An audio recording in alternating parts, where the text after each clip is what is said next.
You've also been criticized for your comments. The shooting, we should note, was Wednesday at 10:37 a.m. Eastern. Just over 2 hours later, the Department of Homeland Security put out a statement definitively asserting what had happened, defending the ICE agent, accusing Renee Good of domestic terrorism. That's a characterization that you reiterated in a press conference half an hour later. Now, Republican Senator Tom Tillis said, quote, "It was very unusual to have a senior law enforcement official to draw a conclusion about an event where the scene was still being processed.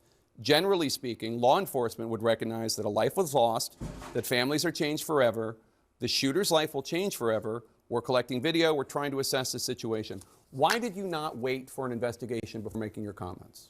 Well, everything that I've said has been proven to be factual and the truth. This administration wants to operate in transparency. I have the responsibility as the Secretary of Homeland Security to know this information as soon as possible. Had just been in Minneapolis the day before, had already had conversations with officers on the ground and supervisors, and knew the facts, and decided that the department and the people of this country deserve to know the truth of the situation of what had unfolded in Minneapolis. But with all due respect, Secretary, the first thing you said was, quote, "What happened was our ICE officers were out in an enforcement action. They got stuck in the snow." Correct. Because of the adverse weather that is in Minneapolis.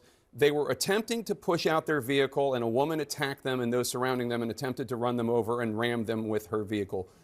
That's not what happened. We all saw what happened. It absolutely is what happened. Those officers had been out in enforcement action. A vehicle had been stuck. They had come to help get that vehicle out. That's when this individual started blocking traffic for minutes and minutes. You said that the woman attacked them and surrounded them and attempted to run them over and ram them with her vehicle.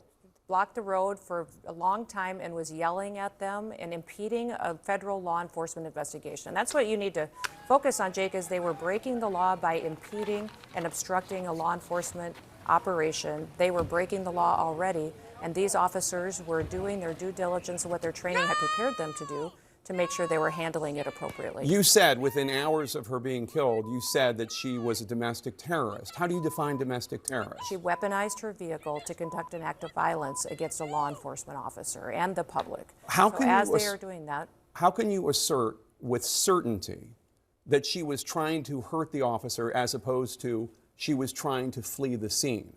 If you look at what the definition of domestic terrorism is, it completely fits the situation on the ground. This individual, as you saw in the video that we released just 48 hours after this incident, showed that this officer was hit by her vehicle, she weaponized it, and he defended his life and those colleagues around him and the public.